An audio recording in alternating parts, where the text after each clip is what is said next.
Bonjour Pierre-Henri. Bonjour. 1 million de migrants arrivés en Europe cette année, un record historique, 3700 morts en tentant de traverser la Méditerranée.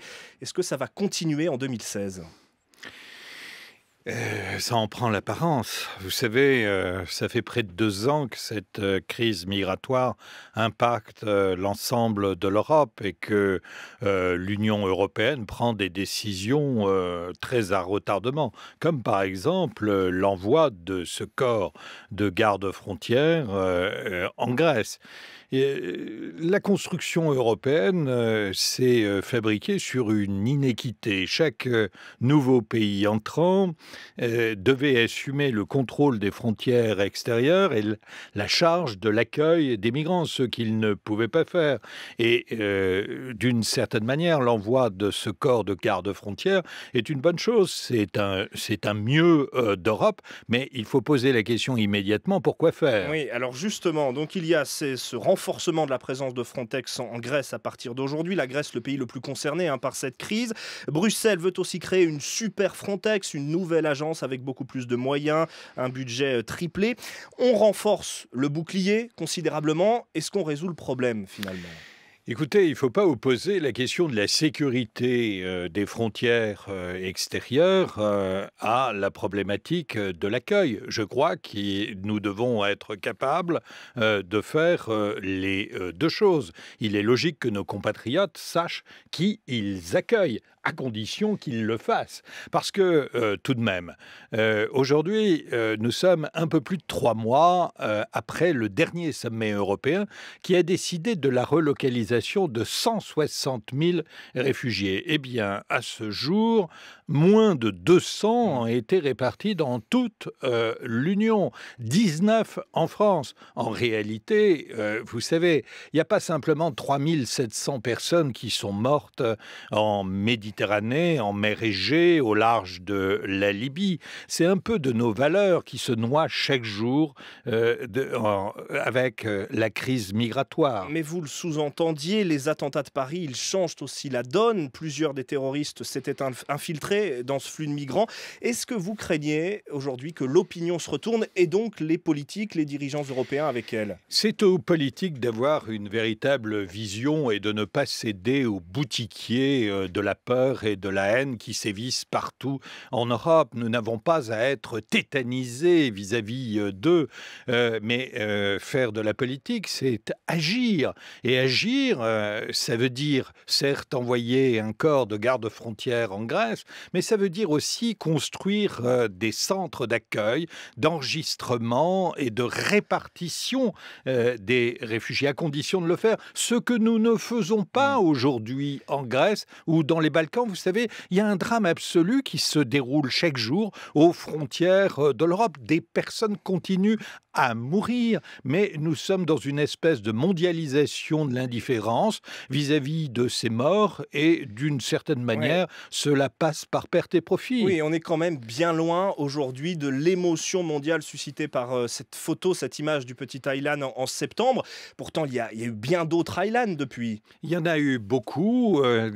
Encore une fois, chaque jour, des personnes meurent en Méditerranée ou alors sur les frontières de l'Europe. Et je crois qu'il faut absolument concilier la question de la sécurité avec celle de l'accueil. Surveiller les frontières, savoir qui nous accueillons n'est pas antagonique avec les valeurs d'accueil, à condition que nous le fassions. Regardez ce qui se passe en France. Le gouvernement a pris l'engagement d'accueillir 30 700 réfugiés. Eh bien, ce jour, il y en a 19 qui sont arrivés. Et je crois qu'on ne peut pas conduire la politique européenne de cette manière en renonçant finalement à ce qui fait notre essence et ce qui a été à la base même de la construction du modèle européen. Encore une fois, ce n'est pas moins d'Europe dont nous avons besoin, mais c'est mieux d'Europe, mais il faut un peu de courage pour cela. Toujours sur la France, est-ce que les engagements du gouvernement en matière humanitaire sont tenus ? Je pense notamment à Calais.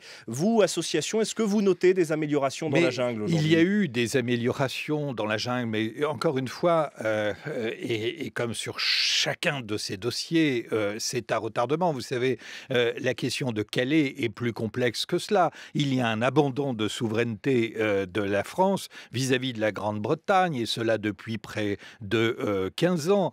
En réalité, en acceptant que la Grande-Bretagne transfère sa frontière sur le sol français, nous avons fait de Calais un cul-de-sac migratoire, et la seule solution, c'est de ramener la Grande-Bretagne à la table des négociations pour ouvrir une voie de migration légale, notamment au niveau de l'asile, avec la Grande-Bretagne. Sinon, on ne s'en sortira pas. On courra toujours après l'événement. On cherchera toujours à construire des murs, et cela amènera des tensions extrêmes dans la région. Pierre-Henry, directeur général de France Terre d'Asile, on vous retrouve juste après les titres sur France Info. Il est 7h53.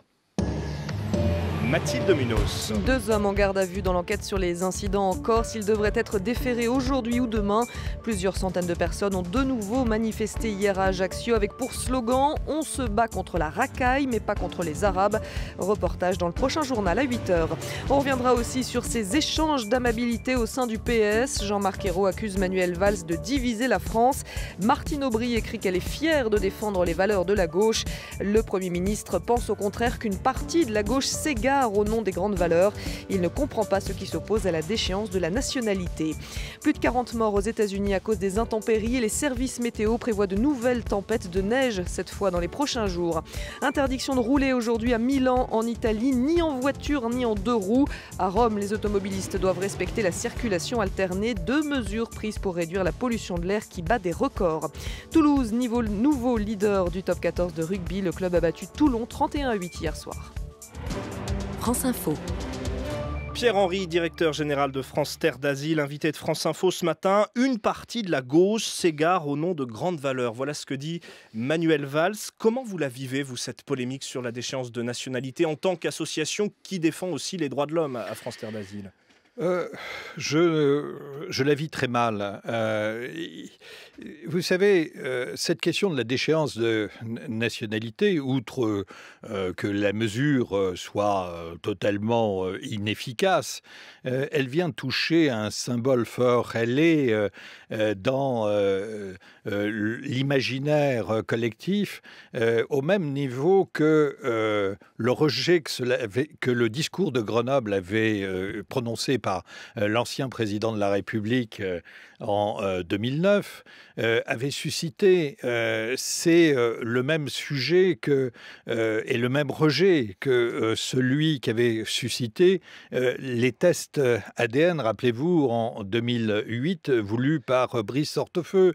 Et donc, il y a là une violence symbolique inouïe faite à une partie de la population, de nos compatriotes. Mais ce que reproche Manuel Valls à une partie de la gauche et donc aussi au monde associatif, c'est d'avoir une vision un peu trop angélique du monde, de ne pas prendre en compte ce contexte qui a changé. Des générations entières se sont battues au nom de ces grandes valeurs d'égalité, de fraternité. Je ne vois pas très bien où les personnes qui portent ces valeurs s'égarent. Nous ne sommes pas dans les petits calculs politiciens, dans les arrangements. Non, il y a là quelque chose de très fort, quelque chose de symbolique. On ne touche pas au droit de la nationalité, on ne touche pas à l'égalité entre nos compatriotes. Et disant cela, il ne s'agit nullement d'avoir la moindre compassion pour les terroristes. Vous savez, il y a dans le Code civil un article 23.7 qui permet l'indignité nationale. Utilisons d'abord ce qui existe. Ça suffit bien comme cela. Pierre-Henry, on sent bien que le climat est très particulier en ce moment en France. Ça vous inquiète, ce qu'on a vu en Corse ces derniers jours, cette flambée de violence à Ajaccio et puis ces propos clairement raciste de certains manifestants? Évidemment que ça m'inquiète quand vous avez une foule qui crie « On est chez nous », reprenant les slogans du Front National, saccageant un lieu de culte, brûlant des livres, et en l'occurrence le Coran, bien sûr, et formant milice, bien sûr que cela est inquiétant, mais encore une fois, je pense que c'est aux politiques d'imposer la concorde et de chercher les moyens de l'apaisement en étant très ferme. Ce n'est pas d'aujourd'hui qu'il y a des événements analogues en Corse et qui sont restés d'une certaine manière assez impunis. Donc il faut être ferme sur les valeurs et en toutes circonstances. Et encore une fois, ne rien céder aux petits boutiquiers de la haine et de la peur que propage le Front National. Voilà, nous avons à tenir bon sur nos valeurs, à en être fiers.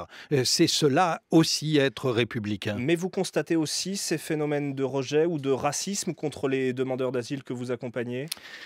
Écoutez, fort heureusement, il n'en est rien et je vais vous faire un aveu. Derrière les élections régionales, comme tout le monde, j'ai été inquiet et je suis allé regarder dans toutes les villes où France Terre d'Asile est implanté le score du Front National. Eh bien, je vous le dis, le Front National fait un score nettement inférieur à sa moyenne départementale partout où nous sommes implantés. Ça veut dire que d'une certaine manière, là, pas forcément le cas à Calais. Oui, mais c'est une situation exceptionnelle, je l'ai dit tout à l'heure. Ça veut dire que partout où il y a de l'accompagnement et partout où nous sommes véritablement présents, eh bien nous sommes une antidote à la rumeur, aux préjugés, aux clichés. Et c'est dans cette voie-là que les politiques publiques doivent s'articuler et s'orienter. Il faut des moyens pour accueillir. Accueillir, ça veut dire aussi qu'il faut penser dès le départ l'intégration. Pour ça, il faut des moyens et ne pas faire des économies de bout de chandelle que nous payons en dépenses sociales très fortes quelques années plus tard. Pierre-Henri, dans 3 jours, nous serons en 2016. Quel vœu vous formulez-vous pour cette nouvelle année? Écoutez, de tirer le rideau sur l'année 2015, qui a été une année assez tendue, assez horrible, et en espérant que 2016 sera une année de fraternité, de concorde et de rassemblement véritable autour des valeurs de la République, qui ne sont pas figées dans le marbre, qui sont une lutte permanente. Vous savez, la lutte pour l'égalité, la lutte pour la fraternité, eh bien, c'est un combat de tous les jours.